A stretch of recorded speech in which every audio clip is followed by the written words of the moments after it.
Hi guys, in this video I'm going to talk about the VBA object model, which relies on classes and objects, and we're going to take a look at this from the perspective of the person who created Microsoft Excel.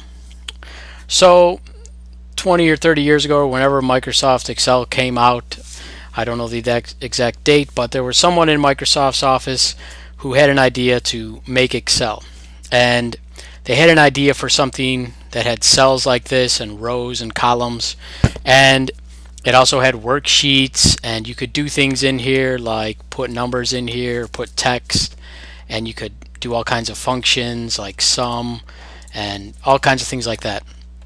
And so they needed a way to take this idea, this guy in Microsoft's office, he needed a way to take that idea and put it into an application, into code.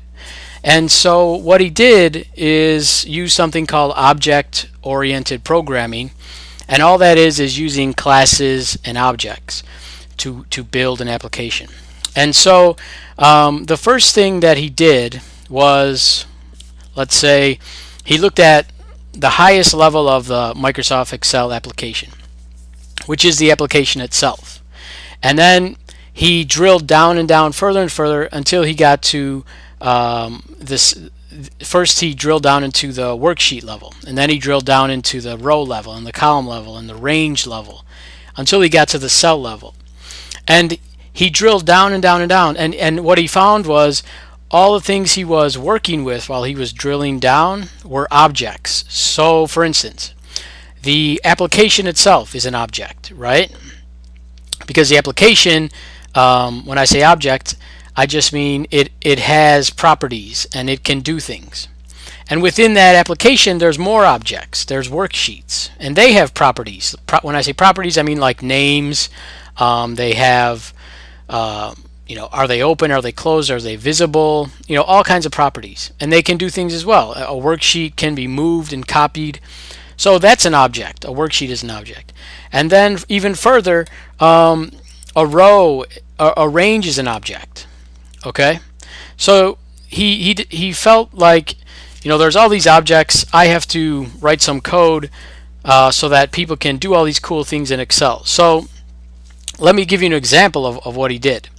He used something called a class, because in object-oriented programming you use classes, and all a class is a blueprint for an object. So I'm going to write that right here. Class equals blueprint for an object. And an object can be anything. It could be your dog, it could be the TV, it could be your cell phone, it could be anything. And an object, what is an object? An object is just an instance of a class. So in order to have an object, you need to have a class. Okay? And all a class is a blueprint that tells you what your cell phone is, or what your dog is, or in our case, what the Microsoft Excel application is. So the guys at Microsoft, they wrote a class called application. Okay, so now he has this class application, which is a blueprint. Well, what's in a blueprint? What's a blueprint? Well, it tells you what an application is. And when you write a class, the things that tell you what an application is are properties and functions. So I'm going to talk about a couple, or one property here and one function here for the application class. So the guy at Microsoft, he noticed that one property of the application is that it has an active workbook. And so the guy came up with that. At Microsoft, the guy said, I have an application and I wanted to have a property of active workbook. Well, now he needs to define what that property is, right? And he did that in a way that leads to further classes, because just like we define a variable as dim x as integer or something like that, he defined this property as a workbook, as a type workbook. And what this means is that active workbook is a property that is declared of a type workbook, which means just like we declare a variable dim x as string, which means it can hold characters up to 2 billion, this active workbook is an object of type workbook which has to be defined. So the guy at Microsoft wrote a class called workbook. Okay? And that class workbook, because it's a blueprint for an object, in our case it's a blueprint now for a workbook, it has properties and functions as well. So I'm just going to highlight this because you can see that the guy at Microsoft started with one application, a class called application, which defines an application, and inside that because the application contains workbooks, he has to define a workbook. So he put a property of a workbook, and he decided, well, a workbook needs to have a name. So the name, he decided, can be of type string. So we know what a string is, right? Because we've seen that before. So that's how the guy at Microsoft who came up with Excel. This is a very basic way of showing you what he did. He decided, okay, I want to have an application, so I'm going to write some code. I need to use a class because a class is a blueprint for this application, and within that application I'm going to have a workbook. Well, then I need to write a blueprint for a workbook, and here's a property called string. And workbook can also have the class workbook can have properties and functions as well. So you could have a function here in the workbook class called close, and what this function will do is close the workbook. So properties are often considered nouns because they don't do anything. They're just values. Like a name is just a value that you can retrieve and you could set that value. Whereas functions are considered verbs because they do actions. They perform an action like closing a workbook or opening a workbook. Back to the application class, there's a function in the application class that Microsoft wrote that is help.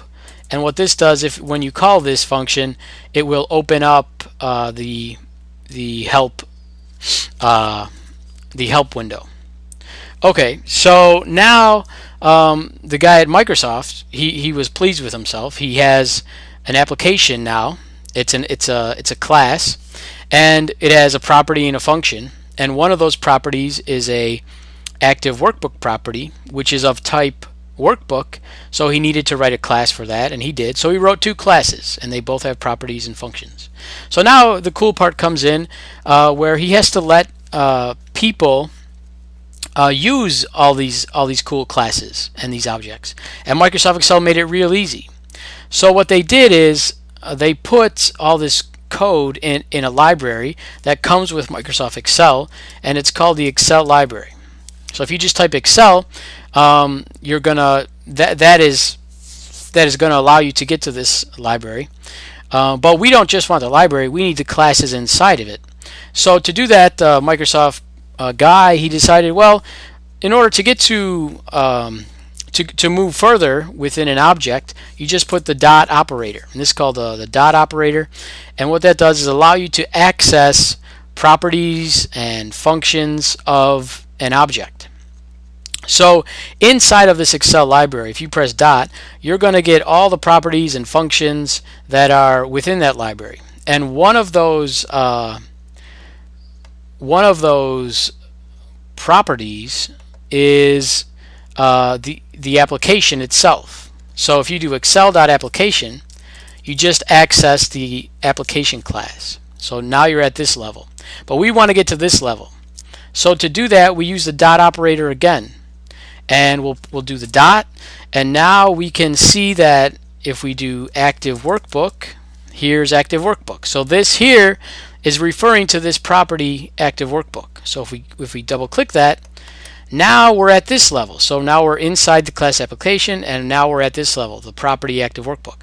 Now we want to get the name of that workbook. So we have to access the properties of this this object active workbook. When I say object, remember object is an instance of a class. In this case, the workbook is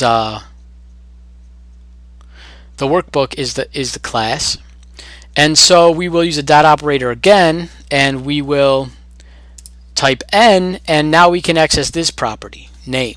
Okay? And so now we can, the guy at Microsoft wrote all this code, he put it in a library called Excel, and we can access the properties and functions of these objects. And remember, this is an object, the application object. It has a property, and we could access that with the dot operator. And that property is an object. It's an object of the workbook class, and we could access those properties of that objects. We could access the properties of that object by doing the dot operator again, and then we access the name property.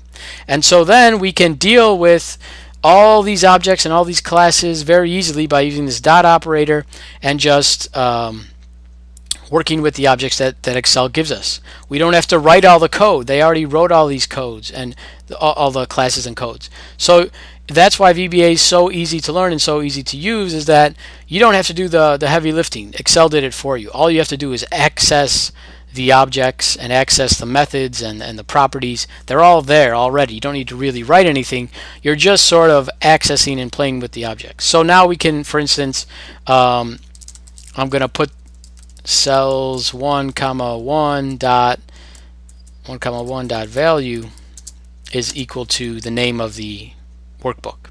And if I run this, you'll see it works, and there's the name of the workbook, object module and classes. But notice one thing, that this cells is actually part of it's part of the application, right? So if we do application, you'll see that it actually has the property cells.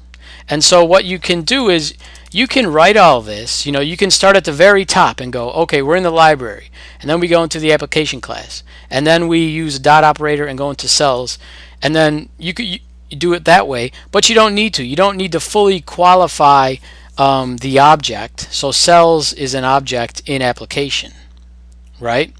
And it's a range object because we can access its property. So every time you see a dot, you're accessing a property or a function. But you don't need to write a fully qualified object from the very start of the highest level, right? We could delete this, and you could just write cells.value, cells11.value. Because Microsoft Excel, by default, it knows that you're in Excel, and it knows that you're in application. So it assumes that you wrote all this stuff. So you don't need to write all this stuff. Okay, so that is a brief introduction to what is a class and an object.